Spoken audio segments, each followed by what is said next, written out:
So anybody who wants to argue that Paddy Mayne was some kind of mad, drunken Irish berserker needs to account for the fact that David Stirling made him the discipline officer of his fledgling unit when he was trying to found the SAS in the desert, because clearly that is not what you would do with someone who was a mad, irresponsible, drunken berserker.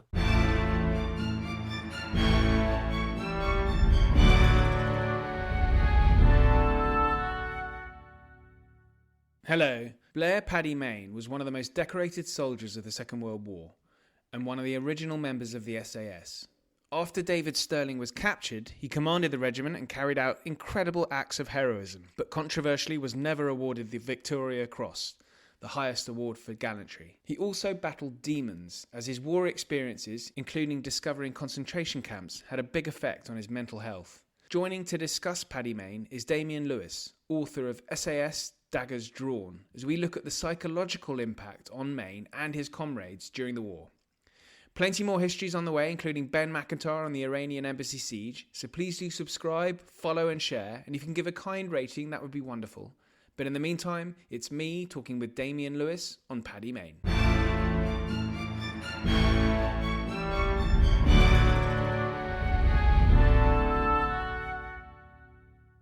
Damien, welcome back. Great to have you on. This time talking your new book, SAS Daggers Drawn, The Mavericks Who Made the SAS. But welcome. Thank you.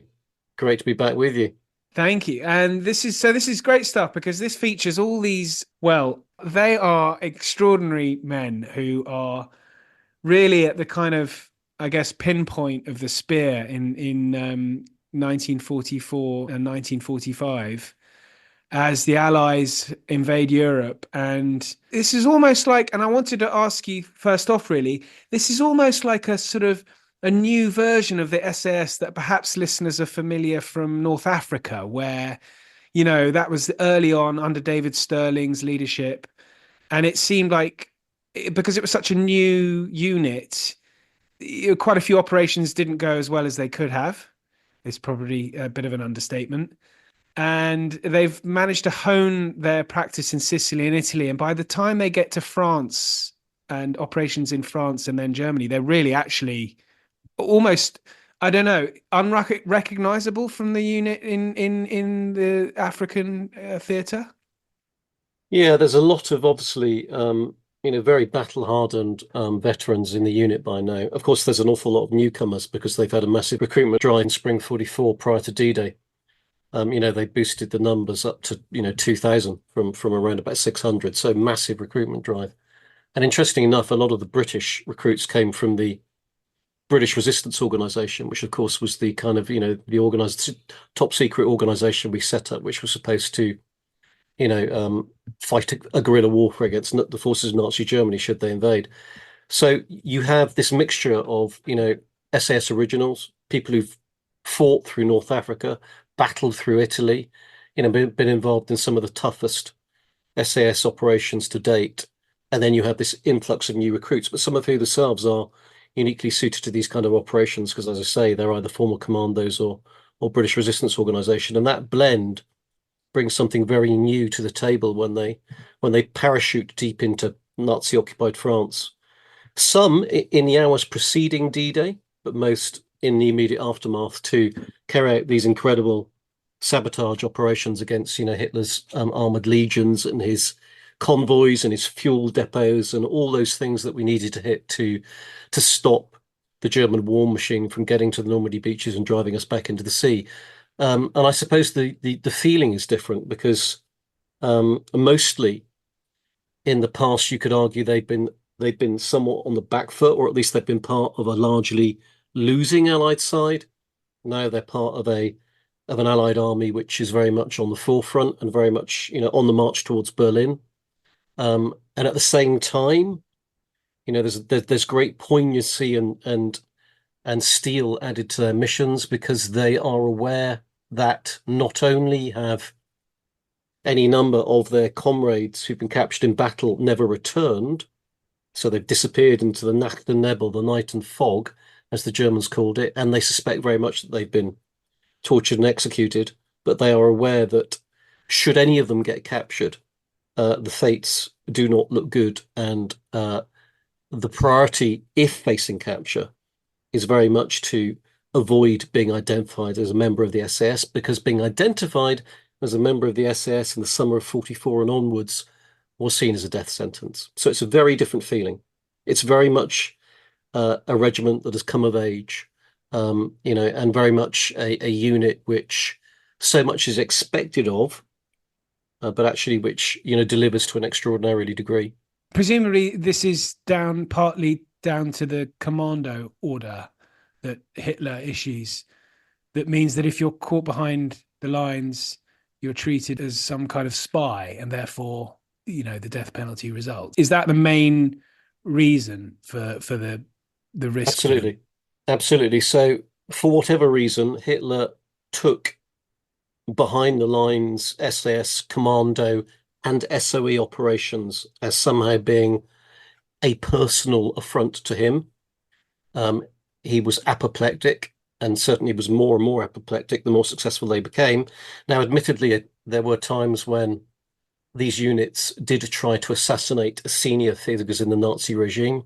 So we're thinking, Heinrich in Prague, and we're also thinking the various attempts to kill or kidnap Rommel. And there would be another one, of course, in the summer of 44, orchestrated by the SAS to kill or kidnap Field Marshal Rommel, as he was then.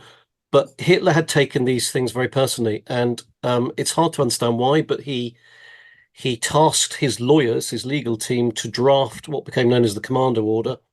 And it's a legal document, a couple of pages long, which attempts to justify the unjustifiable under the rules of war, which was that men operating behind the lines, whether in uniform or out of uniform, whether armed or unarmed, whether fighting or attempting to surrender, would be shown no clemency and only kept alive for long enough for the SS and Gestapo to torture them, at which point they would be murdered and disposed of into the Nacht and Nebel, the night of fog. And the idea behind that was that their loved ones and their regiments would never know what had happened to them, so it would kind of erase their memory completely. And I have to say that it wasn't obviously just the SAS; it was also, commandos and other related units, but also the men and women of the Special Operations Executive. They all knew by now, pretty much for certain, that they were deploying into theatre behind the lines, facing the very, very worst should they get captured. You mentioned the British resistance who were now recruits into the SAS. Would they have had any kind of experience of this? Because something like, this knowledge would give pause for thought for a veteran of the war. The British resistance guys, what sort of experience do they have, and how aware are they that now they're in the SAS, this is a different level to what they had been doing beforehand? Yeah, it's a step change for them. Obviously, the BRO were very well trained, and they were trained in all the kind of things which are useful to the SAS, escape and evasion, survival, resistance to interrogation, and guerrilla warfare. These were, very, very useful attributes, and they were, by their nature, the kind of individuals that might lend themselves to SAS operations. But of course, the BRO were never in combat. They never saw combat because, of course, the forces of Nazi Germany never invaded the UK. Operation Sea Lion did not happen. So you're absolutely right. Having volunteered for the SAS, and Paddy Mayne and various other SAS commanders did tours of the British Resistance Organisation camps in the spring of 44, basically on recruitment drives for the SAS. So having volunteered for the SAS, they suddenly realise, in the run up to D-Day, that this is a step change.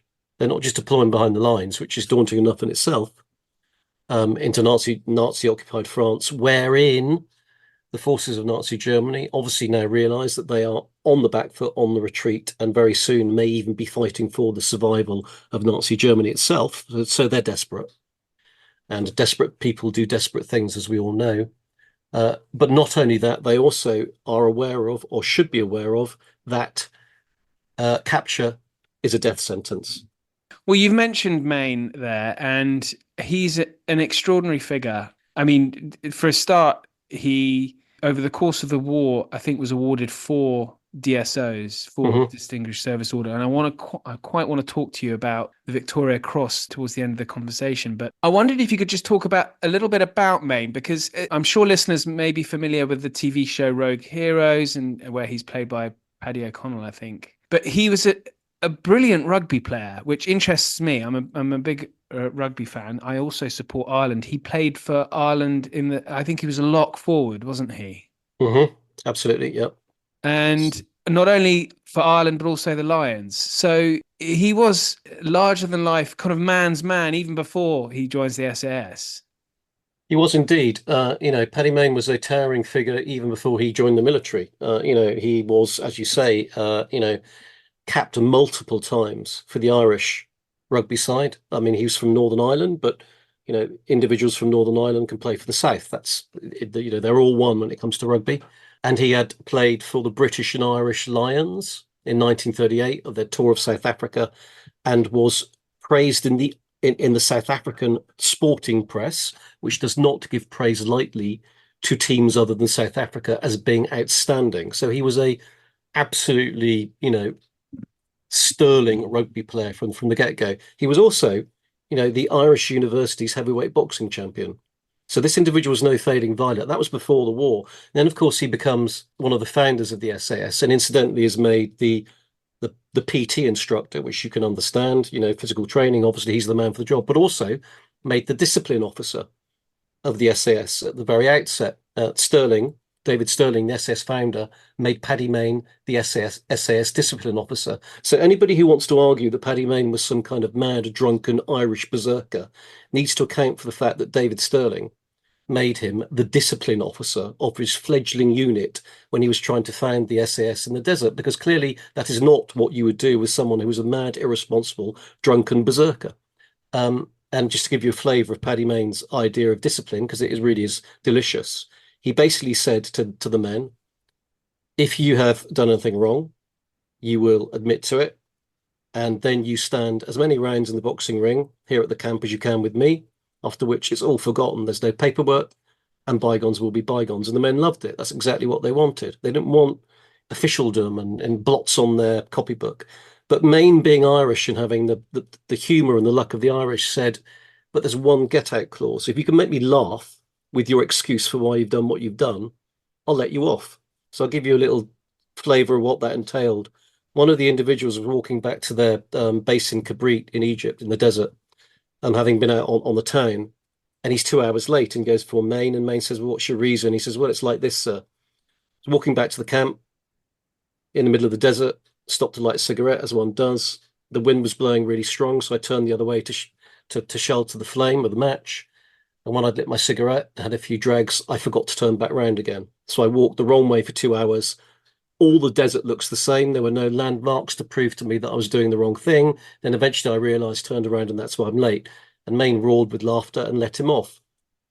Now that's Paddy Mayne. He was, you know, it's very easy to portray someone as a, cardboard cutout hard man and, warrior. And he was an extremely accomplished warrior. That's at the coal face of warfare behind enemy lines was where he excelled. But he was also a man of real nuance and layers and complexity. So, for example, Paddy Mayne became renowned throughout the war for carrying not a commando dagger or a Thompson machine gun into battle, but for carrying a book of poetry.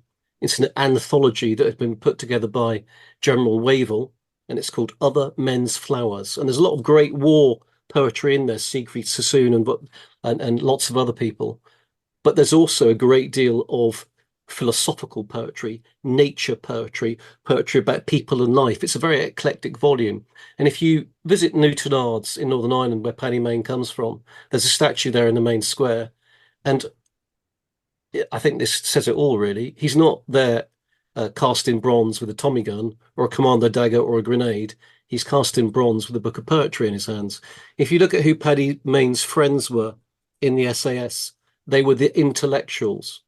They were the people with empathy and with an artistic bent. So they were people like Malcolm Pladell, the first ever doctor of the SAS, or they were Bob Millot, the Belgium World War I flying ace, who at the age of his late 40s volunteered for the British military at the outbreak of the war, was told he was too old, got snapped up by the ISLD, which was the cover name for the Secret Intelligence Service in North Africa, because he spoke fluent Arabic, deployed with the ISLD behind the lines in North Africa on various cloak and dagger missions, for which he won a military cross, by the way, met the SAS in the desert, decided he wanted some of that, joined the SAS, and went on to become Paddy Mayne's best friend. Now, he was in his late 40s when he joined, and all the men, look, who most of whom were in their late teens or early 20s, looked up to Mello like a father, and they nicknamed him the Grandad, and they had immense respect for him. He's another of Paddy Mayne's closest friends. A third individual was Major Mike Sadler, who was the navigation supremo of the Long Range Desert Group, the forerunner to the SAS, the desert intelligence gathering specialists in the North African desert. And Sadler was lent to the SAS for various missions so he could navigate them through the desert, and eventually decided, I want some of that. And he then joined the SAS from the LRDG and became Paddy Mayne's right-hand man. Now, again, he was an incredibly well-read, intellectual, deep-thinking individual. These were the men that Mayne was drawn to and were drawn to him. That doesn't mean that he wasn't at one with, the boxers and the people from the other side of the tracks, as it were, because the SAS was a very broad church and everybody was welcome as long as they bring something to the party. But Mayne was, he was this individual who could basically inspire all of those under his command, and that was simply down to the fact, from all those people that I've spoken to who served alongside him or their families, that he was this miraculous, brilliant leader. So he had a style of leadership which made those under his command believe in him. So he would always lead from the front. He would never expect anyone to do something he wouldn't do himself. He cared for the men under his command to a degree that was extraordinary. He could never face losing one of them. That's why he became so tortured throughout the war, because he lost too many of his men as he saw it. They understood the degree to which he cared about them. And when you know your commander cares about you to such a degree, that inspires ultimate confidence in you as an individual. So when I interviewed Alec Borry, he was one of the last two surviving members of the SAS from World War II in February last year. And sadly, he's now passed away. When I interviewed him, he said, we loved that man. And he meant, fraternal reverence. And he said, we loved him because if Paddy Mayne asked you to go into hell, he said he'd never order you. He just put his arm around you, said, would you ever mind going for 6 months through enemy occupied France with no chance of coming back on a suicide mission? Would you ever mind? And of course, you'd agree. And Alex said, if he asked you to go into the depths of hell itself, you would go with him. And you would go with him because he led from the front. He'd never asked you to do what he wouldn't do himself. And you knew he cared about you to the nth degree. But also you'd go with him because you knew if anybody was to lead you into hell, he would have the chance to bring you out again alive. So this was an individual in his late 90s, talking about events 80 years ago and about his command, who talked about him as if it were yesterday with real compassion and conviction. That was Paddy Mayne. Do you think then interpretations, and I mentioned the TV show, they're getting it wrong? And I mean, I think that he was slightly more nuanced in the TV show, but are there other, we've had historians of the SAS on as well, like Gavin Mortimer, who also would go along with what you've been saying, that there's a lot more to Mayne than perhaps we know. Do you think then that there's a misinterpretation of who he is, but that we're slowly coming round to the idea that he was a lot more than a sort of highly effective soldier? I think there are several things going on. I mean, bear in mind, Mayne was, you could argue, the most highly decorated British soldier from the Second World War. He won is not the right word. He was awarded, he earned 4 Distinguished Service Orders. He was citated for a Victoria Cross for that last Distinguished Service Order, which was signed off by Montgomery, amongst many other people, and mysteriously it was denied him. He was also awarded the Croix de Guerre and the Légion d'honneur, very, very high valor French medals. So I think he has this legendary status as a warrior. And perhaps that overshadows the many other facets of his nature which were so fascinating. That's the first thing. The second thing is, after the war, Paddy Mayne, like so many of these individuals, and we gloss over this because it's not convenient, but these are the true facts, so we mustn't gloss over them. Paddy Mayne, like so many of these individuals, and I can tell you about so many more if you need to hear, was tortured.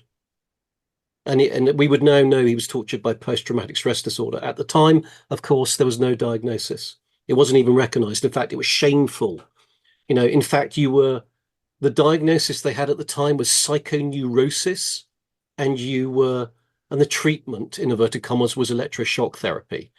There's one story about an individual in my book getting diagnosed with psychoneurosis and having electroshock therapy, shockingly in 44 after Italy. And basically, once he's released from hospital, going AWOL, going absent without leave, obviously getting arrested eventually, getting brought before the SAS, and the SAS saying, well, we need you to deploy into France because we're so lacking in individuals of such experience as yourself. So you face two choices: either it's a court martial or you deploy into France. So he deployed into France on Operation Haft, as it happens. And they fought in combat for a couple of weeks in intense combat, and then he had a breakdown and ended up in hospital in France. So, Paddy Mayne suffered terribly after the war. In fact, I've had the manuscript of SS Daggers Drawn, and incidentally, the two previous books, because they are kind of a trilogy about the SS in World War II, and Paddy Mayne is the main thread. And I've had all three books read by Ross Townsend, who's a top UK expert on PTSD. And she said, on one of those missions behind enemy lines for weeks on end, facing death, starvation, capture, seeing your closest imaginable friends getting wounded or killed or captured, having to do terrible things to the enemy, often at close quarters with a knife. One of those missions would have given you trauma, arguably. 5 years of back-to-back behind enemy lines operations of that nature. It is inconceivable that you wouldn't have ended up with PTSD. So, and she said, tellingly, I think, she said the thing about PTSD is you tend to be able to hold it together when you are deployed there with your band of brothers. Where the going's tough, where the fighting is at its hardest, and where you need to keep it together for those fellow soldiers on either side of you. So you can hold it together. You can hold it together when you've got an overarching cause to fight for, which, of course, the defeat of Nazism in the Second World War was. That's why it's the greatest untold story, because, people were there for a cause, an overarching cause that had right and truth on its side. But once you're sent home, and once the SAS is disbanded summarily in October 1945, and everyone's either sent back to their unit or thrown onto Civvy Street, and once the Brotherhood is disbanded, and once the fellowship's torn apart, the ghosts start crowding in. And that's what happened to Paddy Mayne. And there are many stories of his drunken and violent excesses after the war. That doesn't make him a bad person. This is where I think the confusion and the misapprehensions have crept in. I think because of the way he behaved after the war, which was not, obviously it was not, wholly bad, but there were episodes which were, out of order, certainly. But he was secretary, I think, secretary of the Northern Ireland. Of course he was. Of but course he was. I mean, you don't have a role like that. They wouldn't appoint a sort of a mindless drunkard. No, he wasn't. Like he wasn't. Obviously, he wasn't a mindless drunkard. What I'm saying is there were episodes where he would go out on a bender for a few days and he would become violent in his cups. Okay, that's just a fact. But when you view it in the round, when you view it in what he had gone through, what he had endured, and the lack of any recognition or diagnosis and support, it's completely understandable, but I think it has coloured his reputation in the eyes of previous historians. So many of them, Major Bill Fraser, one of Paddy Mayne's stalwart deputies, ended up equally tortured after the war, equally traumatized, and ended up basically becoming a serial. He broke into lots of homes. He became a thief, and his life fell apart, and he drank too much, and he went to an early death. The chap I mentioned, Joe Goldsmith, who is the chap who was diagnosed with psychoneurosis in summer 44 and sent back into France. He was He was diagnosed long after the war, and he suffered with it for the rest of his life. So, Paddy Mayne's story is not unique in the slightest degree. This is what so many of them went through. And when you talk to the families of so many of these veterans, as I've done, so many of them will say to you, my dad or my granddad never spoke a word about what he did during the war.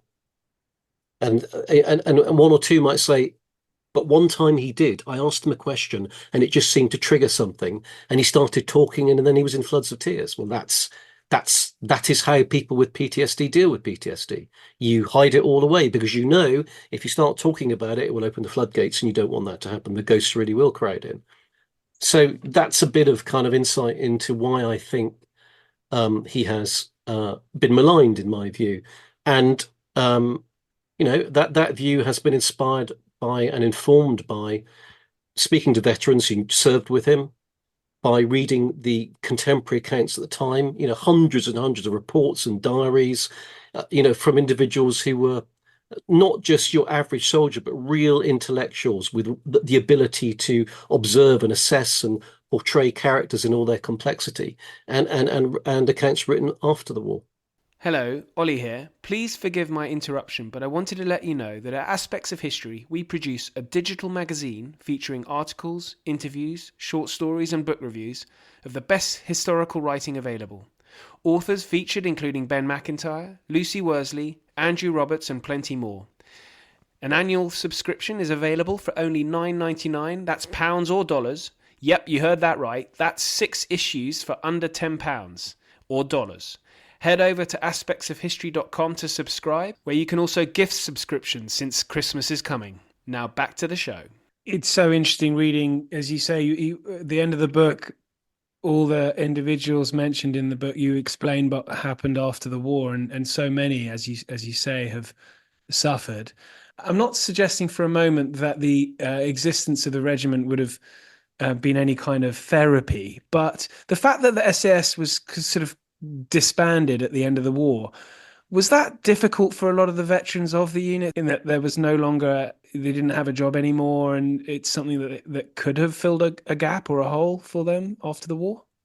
Absolutely. I mean, the fact that they were summarily disbanded in October 45, look, they had never been popular. The SAS had never been popular with high command and many in the political establishment. They were branded as raiders of the thug variety. There are reports by, reasonably senior officers, desk officers, criticizing them on that basis and arguing for the SAS to be disbanded. When they had to move from North Africa to Italy because, the battle in North Africa was won, there was yet another attempt to disband them. And, the argument was no, yes, your kind of piratical, freewheeling warfare was fine for the North Africa desert, but now we're moving back into Europe and it will be returning to a gentlemanly form of warfare. These people were stuck in the Dark Ages. They were still stuck in the World War One trenches. Not that was a gentlemanly form of warfare, far from it. And so they were never unpopular. And the thing about it is, the more successful they became, the more they proved that their revolutionary hit and run, guerrilla style, lateral thinking the unthinkable and doing the unthinkable because the enemy will never imagine that's the way you might attack them because it is unthinkable. Therefore, you will hit the enemy by surprise. The more they perfected that and the more successful they became, the more unpopular they became. It's counterintuitive, but it's true, because the more successful they became, the more they were proving the naysayers wrong. So you can imagine they had even more egg on their faces. By the end of the North Africa campaign, the SAS, never numbering more than around about 600 strong, had destroyed more enemy warplanes on the ground at their air bases in the North African desert than the whole of the RAF had destroyed in the air over North Africa. It's in excess of 400 warplanes. That's not taking into account all the convoys and bases and oil storage depots that they also destroyed. And not only that, the impact they had on morale of Rommel's troops. If you read Rommel's war diaries, which I have, great reading, he says in them, paraphrasing, but it's pretty much this. He says, this one unit caused me more upset in the North African desert than any other that I can remember. That's why he put together a bespoke 500-strong hunter force to hunt down the SAS in the desert, made up of paratroopers. Those are the individuals who captured David Stirling, of course, in February 1943. So, their achievements just in the North African desert were legion. And yet, what was their reward? Their reward was that yet again, spring 43, arguments are made to disband them and send them back to their units. Repeatedly throughout the war, they were fighting on two fronts. They weren't just fighting against Hitler's legions deep behind the lines. They were fighting in the corridors of power just to ensure their own survival. So yes, when they were disbanded in October 1945, when the naysayers and the desk-bound, individuals who had been their detractors all along finally got their way and they were disbanded. Yes, you're perfectly fine at a time of war, but we don't really need you at a time of peace, not your types. When that happened, and when they were disbanded, you can imagine the effect that had on them as a group of individuals, as a cadre, as on their esprit de corps. It was cataclysmic, and they were all expelled from the Brotherhood, from the Fellowship. And yes, that's when, for many of them, their lives started to fall apart and the ghosts crowded in. Well, I guess related to this then is the citation for Mayne's Victoria Cross. And you've mentioned that, it's a little bit of a mystery as to how it didn't get through and he didn't get awarded the VC. Is there a sort of individual, or is it a general ethos amongst those Ministry of Defence employees, one assumes, or Ministry of War at the time, who perhaps wouldn't have wanted him to be awarded a Victoria Cross, thereby giving, the SAS a little bit more publicity and kudos? The SAS, the British SAS, no one in the British SAS has ever been awarded a Victoria Cross during its history, apart from Anders Lassen, who was a Danish national. So Anders Lassen, who, again, another standout figure from the war, of a similar ilk to Paddy Mayne. Anders Lassen was awarded a Victoria Cross towards the end of the war, and it was posthumously. He was killed during the action. He's the only member of the British SAS ever to be awarded a Victoria Cross, and of course he was a Dane. So there were three statues at Hereford, largely. There's David Stirling, Paddy Mayne, and there's Anders Lassen. So in spring 44, Mayne was involved in an operation where they were serving at the absolute tip of the spear in Germany, suicidal operations. They were literally in their largely unarmored, open-top jeeps, acting somehow as the anvil to crack open the enemy lines so Allied forces in their heavy Sherman tanks could follow through. I mean, someone explained that to me, but that's what happened, and that's what they were ordered to do, to the degree that the Canadian commanders of the tanks, which were following after Mayne's squadron, as they went, as they penetrated into Germany itself, remarked of the SAS. They earned the nickname "our little friends" in their mechanized mess tins, because the Canadian commanders sat up on their huge Sherman tanks. So that's what these they're in these jeeps, Willy jeeps, in their Willy jeeps. Yeah, yeah. That's what they look like. So main squadron's probing ahead, and there are jeeps in the lead, and trying to cut a long story short, they come under horrendous fire. They're ambushed from buildings and from a woodland, and Major Dick Bond, who's one of obviously Mayne's deputies, is killed by a sniper shot in the head. One of his men is then shot in the head trying to rescue him. Other men are injured and pinned down in a ditch under horrendous fire, and their jeeps have been abandoned, and so they're trapped. And the rest of the squadron obviously is backed up behind, unable to break that siege, because to get out onto that road is exposing you to the same fire that's already killed two individuals, including an SAS major, and wounded a number of others who've taken cover in a ditch and are still being pounded with fire. And so Mayne comes forward, sends one of his men, Billy Hull, into one of the nearby buildings to provide covering fire, and then basically calls for a volunteer. And a Lieutenant Scott steps forward, and he says, "You're going to man the gun in the rear of my Jeep, and we're going to go and do something about this. I'm paraphrasing. And basically, Mayne drives up the road, which is a suicide run by anyone's reckoning, takes on the enemy with the Jeep mounted machine guns, drives a considerable distance into enemy territory, trying to take out the enemy positions, turns the Jeep around, drives back again, still putting down fire on the enemy. Obviously, they're getting, targeted by enemy Panzerfürst, these DIY rocket propelled grenades, machine guns, sniper fire, you name it, mortars, you name it, they're getting targeted by it. As he drives past the men in sheltering the ditches in dimensions, I'm going to come and get you, drives back to where he started out from, okay? Rearms and rebombs the Jeep, turns back around, goes back in again, drives past where his wounded men are, eventually manages to silence the enemy guns to the best of his ability, turns the Jeep around, drives back to the ditch, gets out of the Jeep, loads the wounded men aboard the Jeep, and drives them back to their lines. And him and Scott survive. That's the mission that he's written up for a Victoria Cross by the two officers who witnessed it on the ground. And then the Victoria Cross citation is signed off by Montgomery himself, who by that time was, of course, a field marshal. So you can't get a lot more significant and senior endorsement than that. And you can read the documents in the National Archives, and it's all very clear. And then some nameless individual, has crossed out the VC and put fourth bar to DSO. That's what Paddy Mayne was eventually awarded. So, in other words, 4 DSOs. And just to give you an indication of how inexplicable this was at the time, David Stirling, basically, who had by now been freed from Colditz, where he was held after his capture, basically,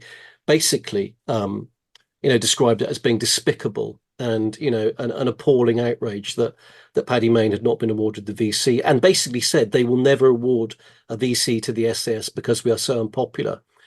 And when Mayne went to Buckingham Palace to get his 4th DSO, the 3rd bar to his DSO, the king himself said to Mayne, "I am curious as to why the Victoria Cross has so mysteriously eluded you." So even the king didn't understand it. At which point, this gives you a real indication of what Mayne's character was like. He says words to the effect, "My liege, I served, my king and my country to the best of my ability, and I wasn't in it for the medals." That's pretty much what he says to the king, and that is Paddy Mayne through and through. He certainly was not in it for the medals. Doesn't alter the fact that, by anyone's reckoning, the downgrading of the VC to a DSO, a 4th DSO, is inexplicable.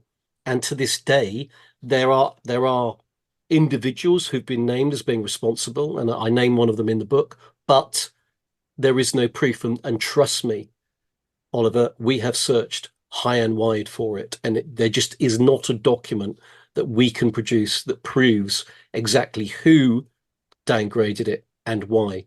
And there have been numerous campaigns since then.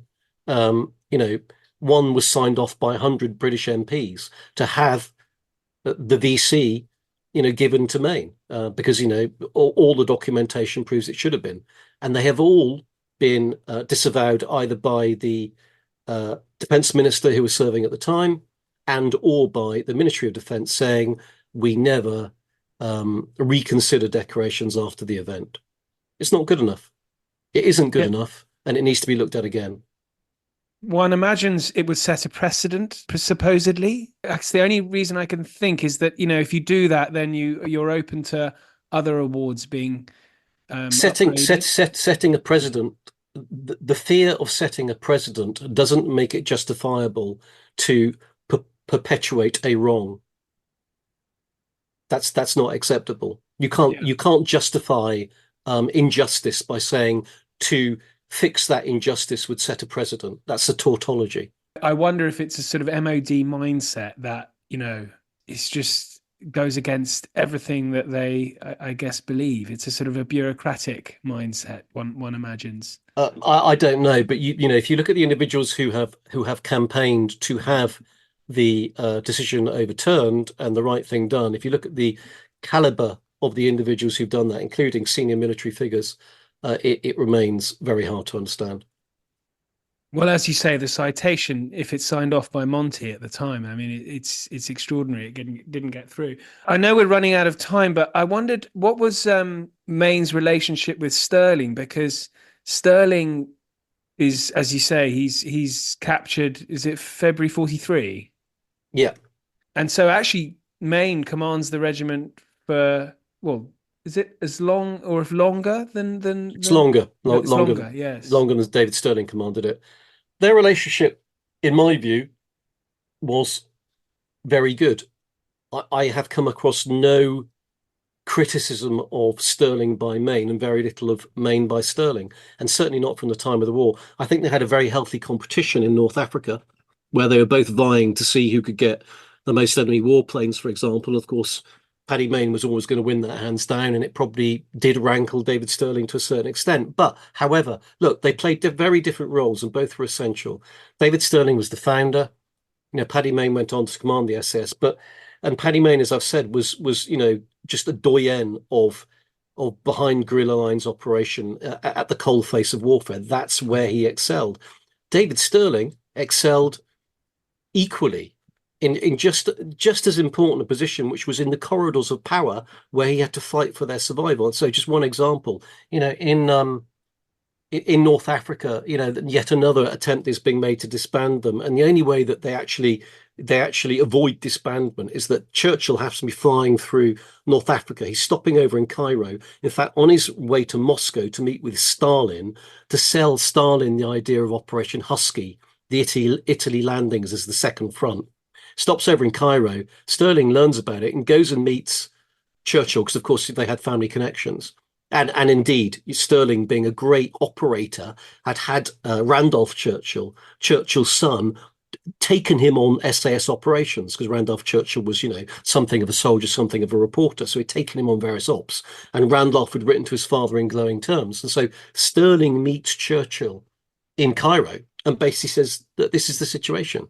And he tells Churchill what they've been up to. And Churchill, who's always been a diehard fan of, Commandos and Elite Forces operation, says not only will you not be disbanded, but you'll be expanded to regimental status, and you'll be promoted to lieutenant colonel. That's exactly what happened. So, that's a battle that David Stirling was perfectly suited for. He had the connections, he had the charm, he had the panache to do that. And Stirling went out on repeated desert raiding operations. Yeah. Now he wasn't as robust as Paddy Mayne. He didn't have that, and this is Stirling's words. This is what he said of Paddy Mayne. He had a marvelous battle nostril, which Mayne had. He had this instinct for the battle, and Stirling didn't have that. But he was brave and courageous, and he and Paddy Mayne deployed on any number of operations together. And when Paddy Mayne was refused the Victoria Cross, Stirling stepped forward to decry that and say what a wrong it was. And when Stirling was released from Colditz, Paddy Mayne was one of the first to send a message from the field, so from the depths of Nazi Germany, saying words to the effect of, "Congratulations on your release. I hope you have the long rest that your captivity deserves you." So I think they had they were brothers in arms. I did want to ask you about this, because there is you described the scene when an advance party and they come across the death camp at Belsen. Yeah. And it's just too horrifying for words. And you've spoken to some of the veterans. They must have just not been able to believe what they were seeing. I doubt there was a huge amount. No one really knew what, if you were, a soldier, unlike a politician, perhaps, you didn't really know. And then you come across these camps, and it just must have been the most horrific discovery. Horrific. And, they were sent into Belsen. So the SS were first into Belsen. They discovered Belsen concentration camp, and they were sent in there because, and this, this is in the book, and it's a discovery, made during the process of researching it, because there was one of their own held in Belsen. There was a captured SAS guy held in Belsen. In fact, in a camp that they called Little Belsen, there were 8 SAS captives being held, because at this stage Nazi Germany was collapsing, and prisoners of war and concentration camp inmates and everybody else who was being held captive just been thrown in together wherever the Germans could hold them. So yes, the SAS had their own, ending up in concentration camps. But you're absolutely right. None of them had the slightest idea what a concentration camp was. They thought it was some kind of military camp. And of course, they turned up there, and the first thing that hit them was the sickly, sweet stench of death.